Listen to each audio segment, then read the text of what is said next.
හරි. අපිට දීලා තියෙනවා මෙන්න මේ වගේ බීජීය භාග දෙකක් බෙදන්න. හරිද?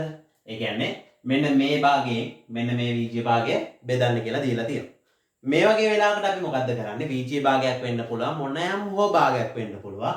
අපි මේ වගේ වෙලාවකට කරන්නේ මෙන්න මේ දෙවෙනියට තියෙන භාගය පරස්පරය අරගෙන මේ බෙදීම ಗುಣ කිරීමක් විදියට වෙනස් කර ගන්නවා. කිව්වේ මොකද්ද කියලා දැන් මම පැහැදිලි කරන්න. මේ බීජීය භාගය ඒ විදියටම ලියා ගන්නවා. ඒ කියන්නේ 3යි a බෙදීම 10යි b කියලා. ඊළඟට මෙන්න මේ බෙදීමව අපි ಗುಣ කිරීමක් විදියට ලියාගෙන මෙන්න මේ දෙවෙනියට ඉන්න බීජීය භාගය ඒකේ පරස්පරය ගන්නවා. පරස්පරය ගන්නවා කියන්නේ මොකද්ද ළමයි? මෙන්න මේකේ මේ හරයේ තියෙන පදය ලවයට ගෙනියනවා. ලවයේ ඉන්න පදය හරයට ගේනවා. ඒ කියන්නේ මෙන්න මේ 5යි b ඉන්නේ හරයනේ. එයාව මම ලවයෙන් ලියා ගන්නවා. හරිද? 5යි b කියලා.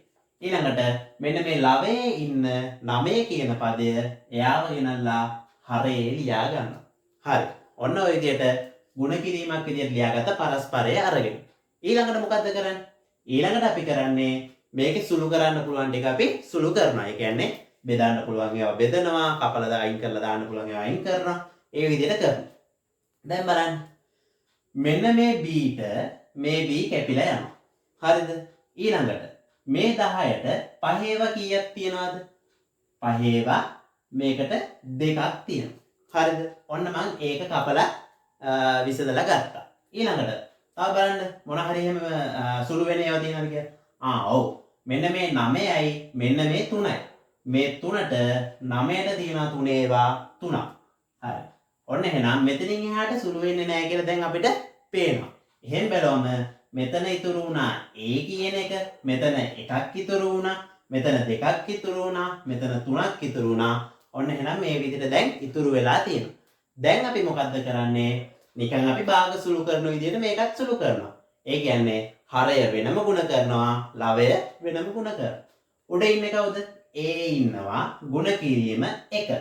a වැඩි කිරීම 1 කියන්නේ කීයද ළමයි? a කියලා අපිට උත්තරේ එනවා. හරිද? ඊට පස්සේ ඒක බෙදීම මෙතන ඉන්නවා 2, මෙතන ඉන්නවා 3. 2 ගුණ කිරීම 3 කියන්නේ කීයද ළමයි? 6යි කියලා අපිට උත්තරේ එනවා.